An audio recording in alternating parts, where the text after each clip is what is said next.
Hello and welcome to The Booking Club, the podcast that brings you today's leading authors and commentators from a table at their favourite places to eat and drink. I'm your host, Jack Aldane. On this episode, I'm going to be speaking to return guest Tom Holland about his latest book, Pax, War and Peace in Rome's Golden Age.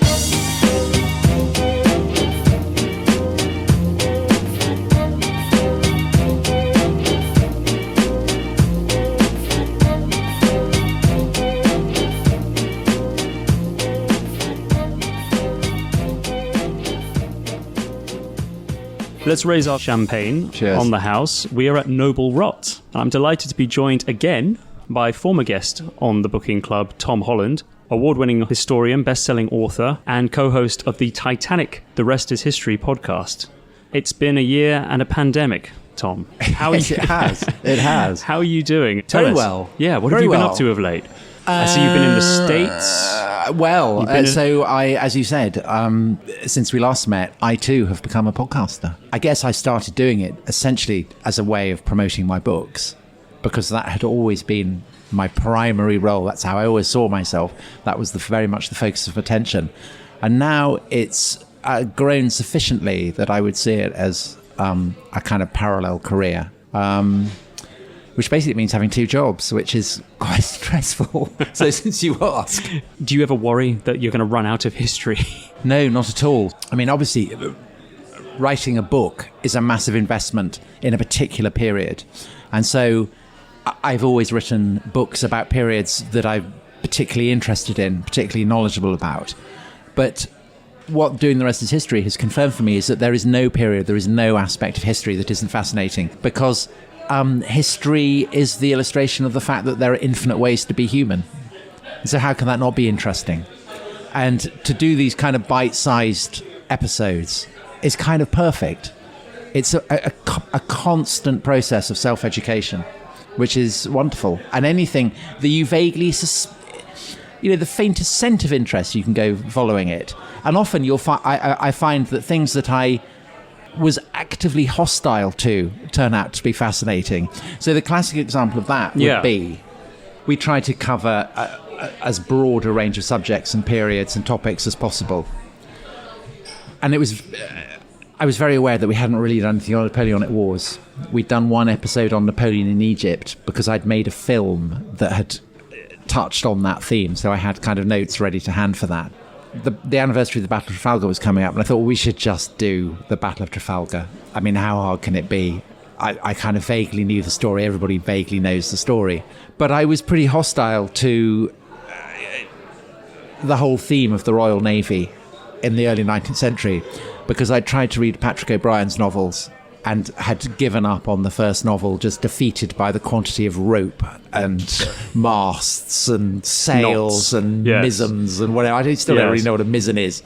Yes, knots. And so I thought, well, we should do it. It's kind of duty. I'm not really going to find this interesting. Anyway, I was blown away. It was so thrilling. It was possibly the most exciting topic of everything we've done on the rest of history for me to research.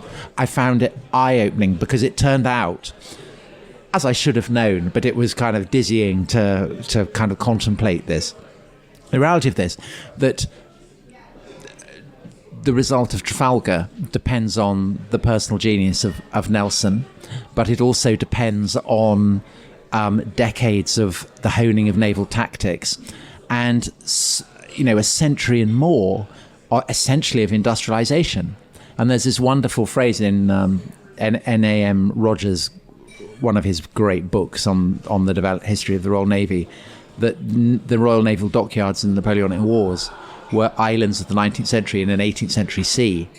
And to make sense of the Battle of Trafalgar, you also have to make sense of the Industrial Revolution, the great revolution in health that will spill out from the ships of the Royal Navy into the 19th century, the sense that to be on a Royal Navy vessel in the age of Nelson is probably to be healthier than anyone else on the face of the planet. Right. You're not getting off your ship. Yeah. Maybe for 2 or 3 years at a time. Mm-hmm. The medical knowledge aimed at keeping the men on board these ships alive and immune to disease is better than anywhere else in the world. And understanding of how you keep people healthy is therefore more advanced than anywhere else. And the lessons that's learned from that will have a huge impact on public health over the course of the 19th century. So all of this was unbelievably fascinating. Right. And when you then you look at these kind of the deep background to Trafalgar, and then you pull back and you look at the actual battle itself, God, it's a brilliant story.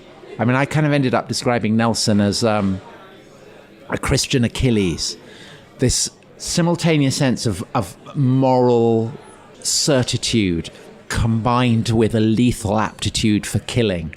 And it is defy anyone not to find it heroic. Christian Achilles. Is there a more Tom Holland phrase than that? Yeah, maybe. Let's talk about Noble Rot. Let's talk about why we're here this time. We were in Andrew Edmonds last time in Soho. R.I.P. And has since died, Andrew Edmonds. Indeed, although the restaurant carries on. The restaurant carries on, yeah. So tell us a little bit about why you've chosen Noble Rot. Though we don't say it too loud, your second favourite restaurant. Yes. So one of the things that I've always been frustrated about myself is that I am not good at picking up on wonderful places to go. So that was true when I was young, that I would have to basically be told which clubs to go to, or, which of the cutting edge films, or where the best places for breakfast were. I just seem to lack the knack for finding them myself. And one of the great joys of parenthood is that I have two daughters who are brilliant at that. So I can now kind of piggyback on them. But in your defense, it was before the internet, right? No, even through, so I'm talking now about a period just before the pandemic. Oh, I see. So, but I have friends who are brilliant at it as well. Yeah. And I meet up maybe once every 6 months with Philippe Auclair, who is Monsieur Football, covers the Premiership for French media, but is also a brilliant musician, philosopher, bon vivant, knowledgeable about almost everything. And Jonathan Coe, the great novelist, and Julia Jordan, who is brilliant scholar of modern contemporary English literature. And we meet up once every 6 months, and we each take it in turn to choose a restaurant. And Philippe chose this. This particular one? He chose this particular restaurant, yeah. And I just had a wonderful, wonderful afternoon. The food and drink was perfect. I mean, chosen by Philippe because he obviously is brilliant at that kind of thing in a way that I never would be. But I kind of, profited from his expertise. And it was just a wonderful, wonderful afternoon. And so I love this partly, I think, because it's inherently very good, but also because it's kind of illumined by the kind of the happy memory of that afternoon. Not to leave the book too long in this conversation, we might as well get started on Pax, War and Peace in Rome's Golden Age. It's worth noting that on the wreath on the cover here, against the dark purple background, you may miss that in fact it is stained and dripping with blood. Very handsome cover. But the blood dripping from the wreath is essential to the point you're trying to make, isn't it? That peace is really won through extreme and sustained violence. I mean, you could perhaps more legitimately describe Pax, translated as pacification. So peace for the Romans is an active word. We have a much more, I think, passive, derived from 2,000 years of Christianity. But for the Romans, Pax is an aggressive, martial quality. And the Pax Romana is upheld at the point of a sword. So the peace is genuine. I mean, it is an astonishing geopolitical achievement that the whole of the Mediterranean, because it's under the rule of a unitary power for the only time in history, therefore the shipping lanes are under the control of this unitary power, and all the seaboards are. And so therefore the Mediterranean serves as a kind of a single market. It's not your first book on the Roman Empire. And I think with each one, you've wanted to explore and test certain propositions. The propositions in this book that you wanted to test, what were they? I suppose I wanted to know how much of an achievement was the peace. And I think it was a considerable achievement. I mean, nothing really like it before or since has existed in Europe. But I also wanted to test the proposition that this peace came with costs, as every peace does. I mean, our own peace does. People have to suffer that we can sit here and enjoy, the food that we have. But I think that was even more the case in the Roman period, and I think the Romans felt utterly unapologetic about it.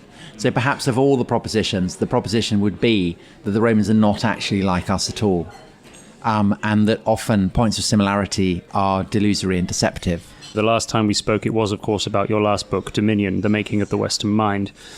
Going by the coverage of this book, what I suspect a lot of people maybe have misunderstood in their haste to try and draw a link between that book and this book, is that this book is there to hold up a mirror to us. Your point, the point you've been driving home since it came out, is we are nothing like the Romans. But I think that we can learn things about ourselves by understanding that our values and perspectives are entirely contingent. That unless you can magic some kind of supernatural justification for your values, I mean, they have no objective credibility at all. We only hold them because of custom, because that's the world that we've been born into. And in the Roman world, by our lights, they were incredibly brutal and often incredibly cruel, but they had their own values. And that the fascination of studying, I think, the pre-Christian classical past is the opportunity to get to grips with a wholly different way of understanding what it is to be human. Let's start from the beginning of this story, 68 AD, the suicide of Nero, because it's after that we come to the opening of this narrative, the year of the four emperors. So the death of Nero is a key crisis point in the history of Rome, because Nero is the last living descendant of Augustus, and Augustus is the supreme genius, not just of Roman history, but probably of Western history, full stop.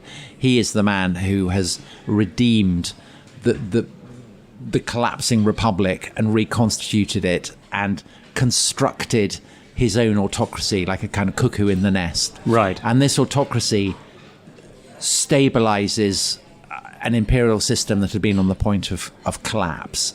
And even Romans who resent their subordination to an autocrat and feel that it is a humiliation, nevertheless recognize that there is really no alternative to the autocracy that Augustus has enshrined.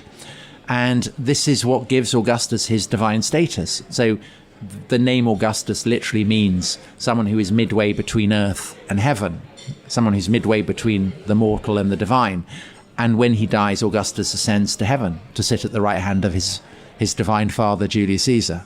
So he is a colossal figure and literally seen as divine. And so anyone who's descended from him has his blood in his veins, and this is what licenses his heirs to rule the empire. And this is why Nero is accepted by Rome and by the world that Rome rules as Caesar. But when Nero dies, then there's the question, well, what now? We don't have any heirs of Augustus. So there are a tiny minority who think it might, we should restore the Republic, but that's absolute no-go. I mean, it's dead by this point. And so, as Tacitus famously puts it, a secret of empire is revealed, that actually you don't need to be in Rome to become emperor, because if you're out in the provinces and you have an army, that's actually the best way of becoming an emperor, is to lead that army on Rome. And so 4 men in succession in the year AD 69, the year of the 4 emperors, do this. Galba, who leads an army from Spain, and Galba is a very retro guy. He's from an aristocratic family that is of impeccable republican lineage. He's a man who upholds traditional Roman values. He's austere. He's ascetic. He is a great enthusiast for the kind of brutal, honourable punishments with which Roman discipline used to be upheld and which he feels needs to be restored. But the Roman people don't like this, and so fairly quickly he's removed. The first guy to have a pop of the 4 emperors was not a young upstart from the provinces. No, the opposite. I mean, he's very old. Okay. He's very crabbed. He's the opposite to Nero. And Galba thinks that his kind of ancestral rectitude is exactly what people who've been spoiled by the rule of Nero require, but the people don't agree. Right. So he's incredibly unpopular. So he goes very rapidly. And then there's Otho, who is a friend of Nero's. In fact, they had shared the same wife, and Nero had decided he wanted exclusive dibs on this woman, Poppaea Sabina, and so this is why Otho ends up exiled in Iberia. Oh, right, doesn't even get started. No. So Otho accompanies Galba in the march on Rome, and is actually the person who ends up leading the assassination of Galba. And Otho is in many ways a kind of the poor man's Nero. He wears a toupee. He depilates himself. I didn't know they had toupees back then. But Otho will actually go on to prove himself to be much more of an antique Roman even than Galba had done, and in a noble sense, because even as Otho is laying claim to the rule of the world, up on the northern frontier along the Rhine, which is the greatest concentration of manpower in the whole empire, the legions are restless and they want to create their own emperor, and they fix on a man who's very, very fond of pies. Again, a man of aristocratic background called Vitellius. Vitellius, that's right.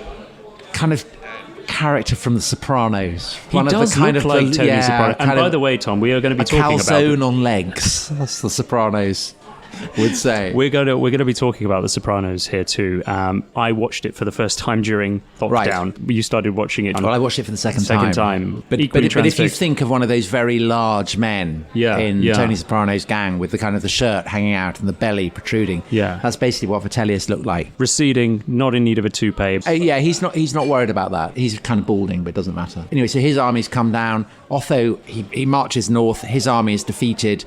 Otho could have carried on the fight, but he decides that civil war is the worst fate that can be inflicted on a people, and therefore, rather than continue the fight, he's going to commit suicide. So he dies very nobly.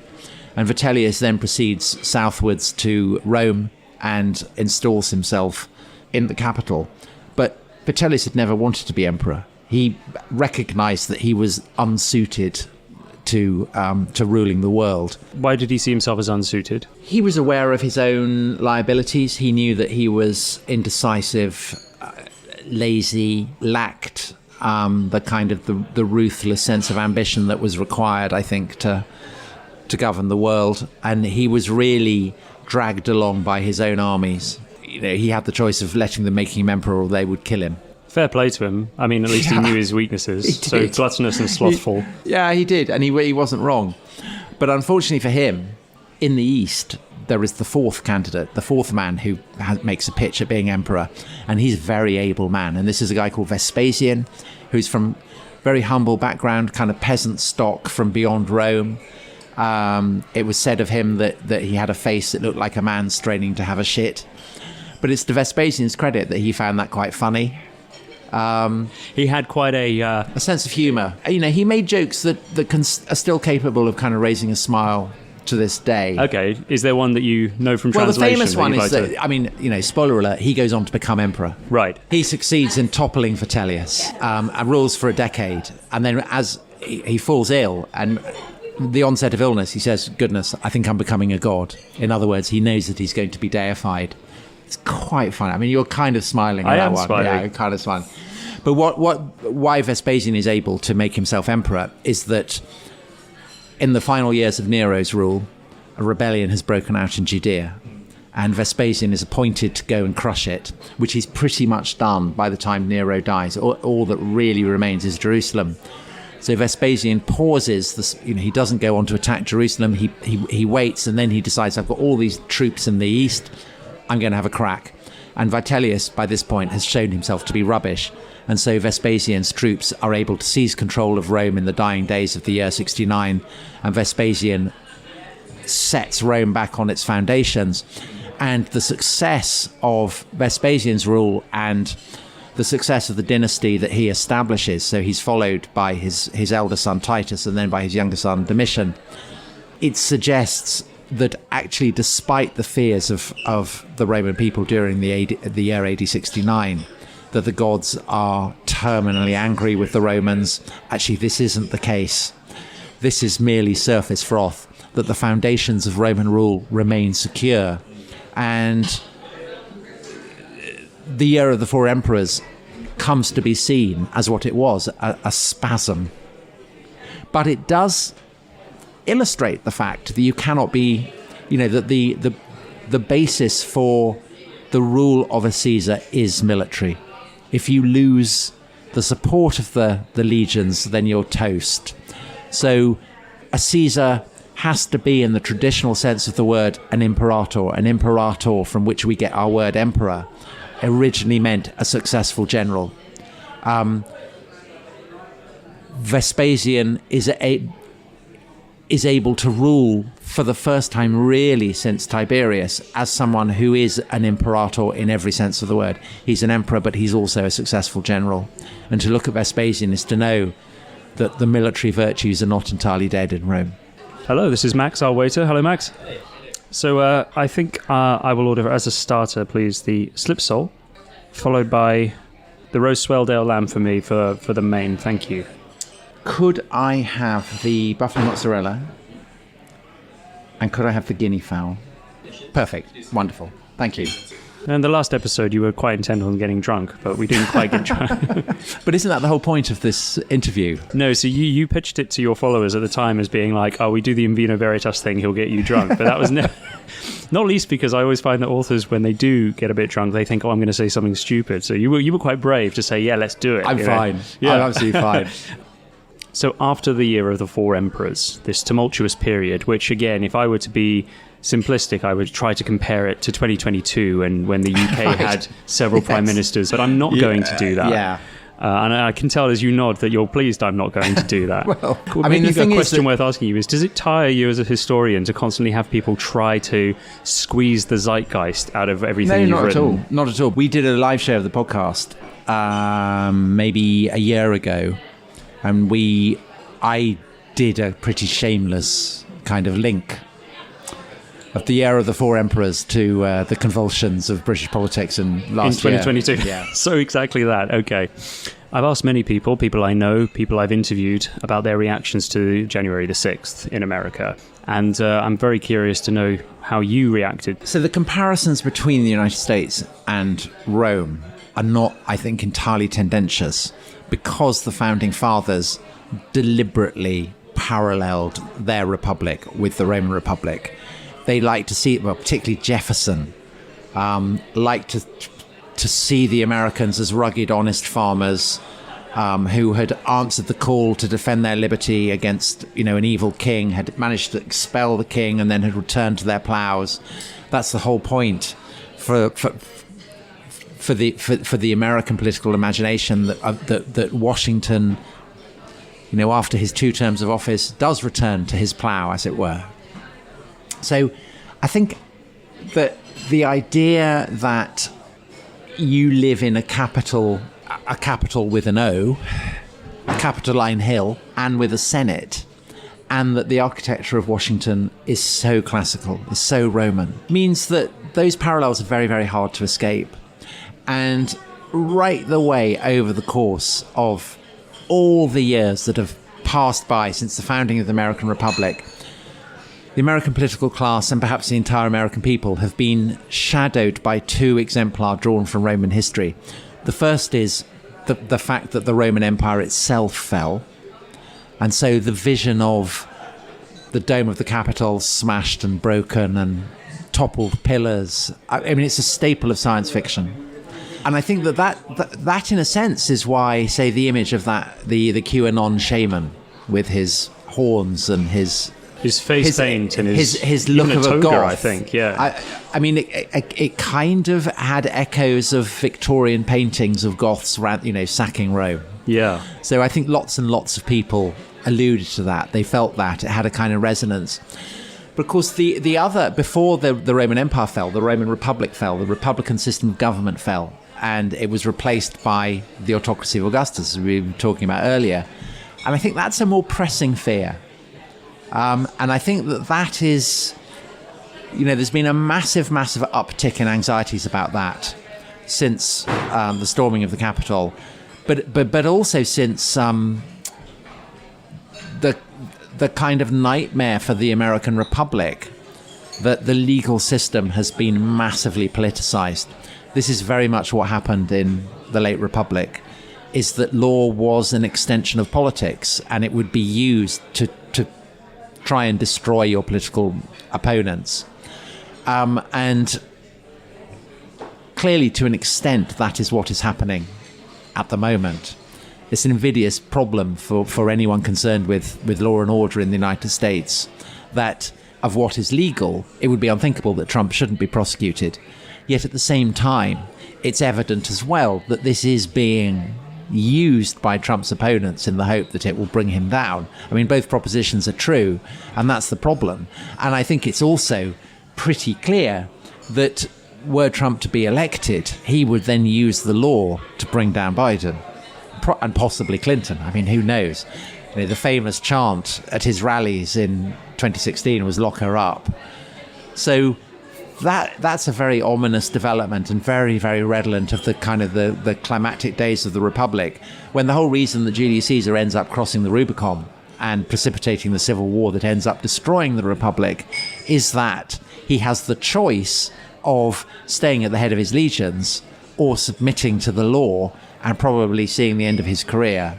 And, you know, the echoes of that, I think, are very hard to escape. I mean, it doesn't mean that they're accurate, but because of the Roman character, the Roman window dressing of the American Republic, very hard not to think of them, I think. They brought us the wine in 4 glasses, so we're both double parked. This is looking very well. This is looking very much like in Vino Veritas. So I'm going to be completely sloshed by the end of this podcast. Do you remember what you ordered there? No. Just do what I'm told. So tell us more about Augustus. By far and away one of the most successful Roman leaders ever, and how he managed to engineer such a sustained period of peace. I think you have some sense of the nightmare that faced the Romans. So there is, after Julius Caesar was assassinated, Cicero quotes one of his colleagues in the Senate saying that if Julius Caesar couldn't solve the problems of the Roman state, then who could? That it seemed that the snarl of hatreds and constitutional screw-ups was such that there was no way out of it. And as it happens, there are repeated cycles of civil war in the wake of Caesar's assassination.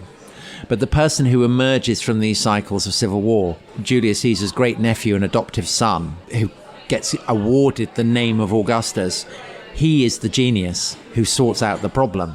It requires him to effectively destroy the republican system of government, but he does it by pretending that he's not doing that. So he, as the autocrat, pretends not to have supreme power. The Senate, who had seen themselves as the defenders of Rome's traditional liberties, they have to pretend to have more power than they do. And everybody involved in this kind of hall of mirrors are sufficiently aware of what the alternative is that they're prepared to play their roles. And gradually, Augustus lives a very, very long time. And over the course of the decades of his rule, the fantasy blurs with the reality, so that Augustus's restoration of the Republic, by the end of his life, people are happy to accept that he actually has become what he always said he was. He has, in a sense, absorbed the Roman Republic into his own person. And it's that then enables the empire to endure rather than to implode, as I think without Augustus it probably would have done. So the fact that the Roman Empire endures for as long as it does, it's there are very few people, I think, who have played an outsized role in history. I think by and large most things that happen in history happen because of forces that are much greater than individuals. But I think Augustus is a rare example of an individual without whom history would be, I think, unfathomably different. I think without him the Roman Empire would have disintegrated. And he knows what he's doing the entire time. Can he strategic? Or did he get lucky? Well, he's lucky in that he is appointed Caesar's heir, and so he gets Caesar's name and he gets Caesar's cash and his legions. So, I mean, that's a massive slice of luck. But you've got to use your luck. And Augustus absolutely does do that.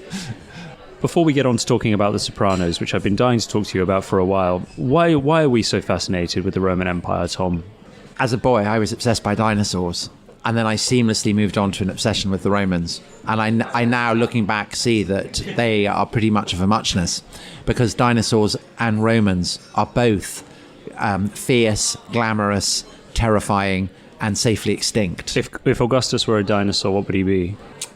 Oh, I mean, he'd be a Tyrannosaurus Rex. Okay, fine. So you moved on seamlessly because you saw that these were the giants that roamed and ruled Earth. And the Romans seem like the direct corollary in a new species of that power dynamic. You know, so the truth is that we are fascinated by power and glamour and by cruelty. There's a reason why the Colosseum is as visited and celebrated as it is. It's not just that it's a remarkable architectural achievement, it's the fact that people fought to the death.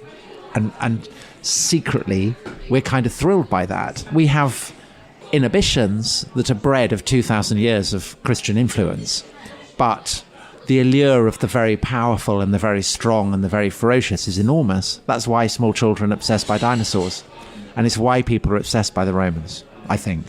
But I think also the obsession with the Romans, the fascination of Rome, and this is harking back to what we were talking about in the context of America, is that the fascination of Roman history is akin to very good science fiction, that it's simultaneously seems familiar, but is also incredibly strange and weird.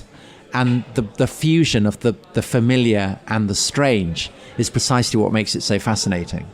Do you follow combat sports of any kind? Do you find an outlet in anything that is not at all. Our modern day gladiators? No, I'm a complete wuss. No, so I don't like boxing or bullfighting or anything. But I do wonder, suppose I went back in a time machine, would I go and watch gladiators? Surely you would. So there's a famous account by Augustine who's describing a friend of his, but it may well be autobiographical. I mean, Augustine may be describing his own emotions as well, that this friend is contemptuous of gladiatorial combat. He wants to have nothing to do with it. And then one day his friends tell him, no, you must come and watch it. So he goes up into the arena and he closes his eyes. He's so afraid of what he might see. And you can hear the roars all around him. And then he opens his eyes, and the spectacle of it and the excitement of it is so intense that he cannot help but feel this great surge of enthusiasm and excitement. And he's kind of hooked. And it's like a description of someone taking crack or something. He's just gone. He's lost to it. And I'm terrified that might be my response. Because when I read about gladiatorial combat, I can get a kind of sense of the excitement of it. The nearest comparison to anything that I've seen is watching a very, very fast bowler bowling at a batsman who is ill-qualified to cope with it. The quality of danger is exciting. I'm only surprised to hear this because it surely is less shocking to see the thing, even just to see a boxing match, than to read about some of the bloody battles that you will have read in your deep research. I think boxing is more Greek. I mean, it's people who are choosing to do it. In the Olympics, you go and you compete. Yeah. And no one's making you do it. Whereas the thing about gladiators is you have no choice. Yes, I see. And that's why actually the difference between gladiatorial combat and cricket might seem very extreme. But the thing is that cricket is unusual among sports in that you can be a very bad batsman and have to go out and face a very good bowler. And if you're a useless batsman and you're facing a very, very quick bowler, I mean, that's quite gladiatorial. And it's quite exciting. Excellent. Here are the starters. Let's begin. So what was the secret to Augustus's success? So at the end of his career, he is voted the official title of Pater Patriae, father of his country. And he apparently weeps at this. He's so moved. He's so stirred. And in a sense, he becomes the patronus of the entire state. The role that he's doing this is publicly acknowledged. And there's a kind of etymological link between pater and patronus. And the word patronus, obviously in English, gives us patron, but in Italian it gives us padrone, so godfather. And I think there is a sense in which Augustus is the most successful mafia leader of all time. Ah, mafia, I see where we're going. So I think the key to his success is that on the way up, he kills who he has to kill, mercilessly. I mean, without any inhibition. He is utterly ruthless, kind of a teenage terrorist. But once he's got power, he doesn't need to do that. You know, cruelty is a means, not an end. And once he's got to his end, he doesn't need to go around being cruel. And in fact, you know, rather like a mafia boss playing golf, you know, Tony Soprano going off and playing golf, or having a yacht or something, owning a racehorse. You know, you don't need to go around murdering people. You've got your troops to do that for you. And Augustus is just brilliant at that. Kill when you've got to kill. Don't kill when you don't have to. But the guy at the top is always looking over his shoulder, or, and it's not a spoiler alert at this point, is it, looking through the door of the restaurant you're dining in with your family to see who comes through. Paranoia is the order of the day. So this thing about it is, but so one of the kind of the Roman sayings is you can never kill your successor. But Augustus knows that the state depends on his survival. And he's quite a sickly man. As a young man, I mean, he's often falling sick at opportune moments to get him out of battles. And there are various stages where people think he's going to die, and the offerings to the gods, the public statements of anxiety are entirely genuine, because people know that after him comes the deluge. Do you know a lot about, or anything much about, the people who were counsels to these great leaders? Who were the Melfis? It's the consigliaries. So Augustus does have a consigliere, is a man called Agrippa, who was his boyhood friend and who became his right-hand man. And he also had a brilliant propagandist, a man called Maecenas, who became the patron of Virgil and Horace. And yet another of Augustus's talents was the ability to spot brilliantly able people and use them, have them as his agents. And because without that, obviously, you can't do anything. You need people who believe in you and are prepared to serve you, and who have enough freedom to do what they want to do. So, again, I imagine that that's an absolute sine qua non for a successful mafia leader. You tweeted during the pandemic that The Sopranos was the best TV series ever written about ancient Rome. Yeah. Let's unpack all of that. So the show is very aware of that. I mean, it stands in a line that goes back to I, Claudius. So I, Claudius was a big influence on Dynasty, but it's also a big influence on The Sopranos. And you can see this, that the most terrifying figure in I, Claudius is called Livia. That's Augustus's wife. And Tony Soprano's mother, who's probably the most terrifying figure in The Sopranos, is also called Livia.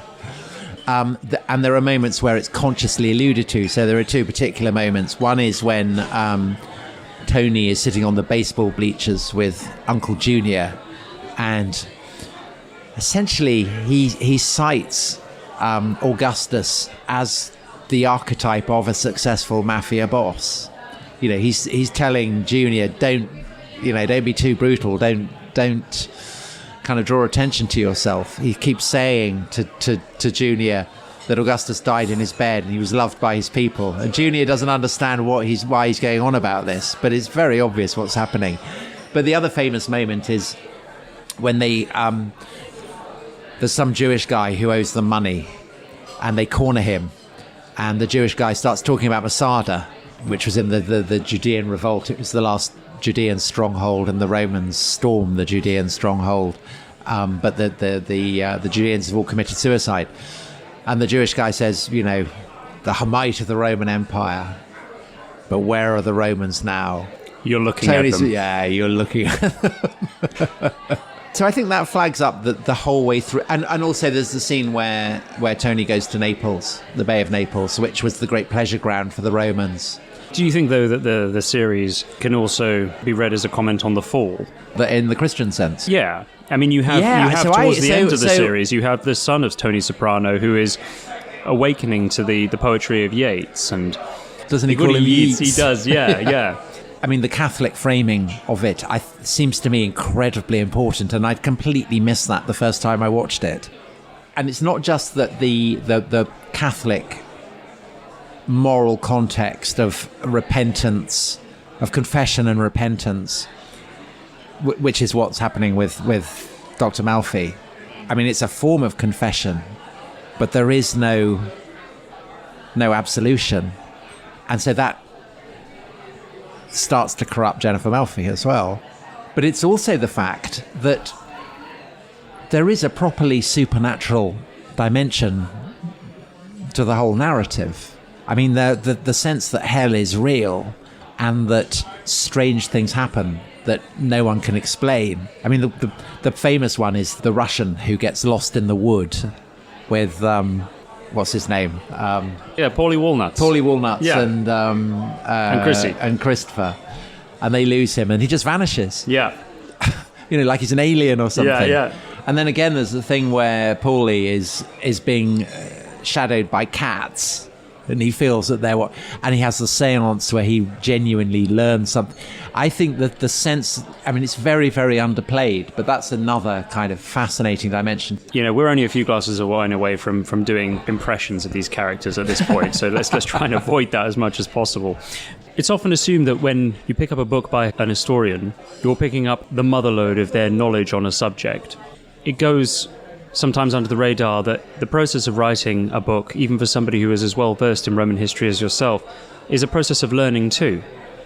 So I sort of want to end on what it is that you learnt about the Roman Empire writing this particular book and what you hope readers of it will take away above all. To disappoint you, Jack, in a sense, this is the book I've written that I actually learnt the least. And the reason for that is that it follows in the wake of Dominion, where I talk about how, say, sexuality, our understanding of sexuality is a deeply Christian one. So I knew when I came to look at the sexual dynamics in this period, I knew it was going to be shocking by our lights. So I knew that paradigms of domination and submission are fundamental to the Roman understanding of sexuality. So I also knew that this would kind of inform my interpretation of perhaps the most famous love affair in the period that the book covers, which is that between the Emperor Hadrian and this Greek boy Antinous, famously beautiful, dies at a very young age, perhaps having sacrificed himself, perhaps having been murdered. Very much, he dies on the Nile, so kind of Roman Hercule Poirot would have a field day, but gets deified by Hadrian in the wake of his death. And lots of statues of him survive, and if they are an authentic portrayal of Antinous, then he was clearly, an absolute stunner. And this has been traditionally interpreted in kind of very romantic vein. But when you're aware of the paradigms of Roman and Greek sexuality, which are kind of in tension, and both of them are utterly different to our Christian-informed understanding of sexuality, I knew that this story, this relationship of Hadrian and Antinous, would be a perfect kind of skeleton key to unlock everything about the understanding of sexuality in first the Roman and then the Greek worlds that makes it so strange. So I kind of knew that. The one thing I think that I was really excited about and surprised about was to find that it is possible to know pretty much what happened when Vesuvius erupted. And that is because we have the letters of Pliny the Younger, who was writing to Tacitus, the great historian. Pliny the Younger was the nephew of Pliny the Elder, the great encyclopedist, who was also the admiral at the Roman port of Misenum, which is down the Bay of Naples from Herculaneum and Pompeii, and who died in the eruption. So these letters are famous. People have, by and large, kind of, when you read accounts of the eruption of Vesuvius, that's providing the basis for them. But there are other sources as well, of which archaeology is an obvious one. So that, we're discovering more and more about the archaeology, and so that is informing our sense of exactly what happened. But above all, volcanologists have been looking at it and have been drawing on the written sources and on the archaeology, and pairing it with their understanding of how volcanoes behave. And you can put them all together and you can write an account pretty much of what happened, which is staggering. This happened pretty much 2,000 years ago. So you can give an account of the events of that terrible day that are pretty accurate. So that, I think, was the most interesting thing for me. And also what I found amazing is that no one else, I think, has done that. So that was very exciting. Tom, thank you very much for catching up with me again on the Booking Club. It's been an absolute pleasure, as always. Thank you. And cheers. Congratulations on the new book. Thank you for indulging my Sopranos chat as well. Not I appreciate at all. Always that. delighted to talk about Sopranos. You may remember that when we were talking about Dominion, I was asking you how familiar you were with W.H. Auden's The Fall of Rome. Yes. It suggests that for Auden, as for so many other people, Rome has a particular significance, that it is a kind of a precursor, something that is seen to parallel our own world, but also to serve as a contrast to it. And that's true for so many of the poets and the writers of the 20th century, or even indeed the makers of TV dramas, as we were just talking about The Sopranos. Unendowed with wealth or pity, little birds with scarlet legs, sitting on their speckled eggs, I, each flu-infected city. It's the flu-infected city, Joe, was often thought about during COVID. Exactly, I thought about that a lot then. You see, I don't think of flu as a particularly Roman ailment. Most people in the Roman world shat themselves to death. That's a note to end on. Cheers. Cheers.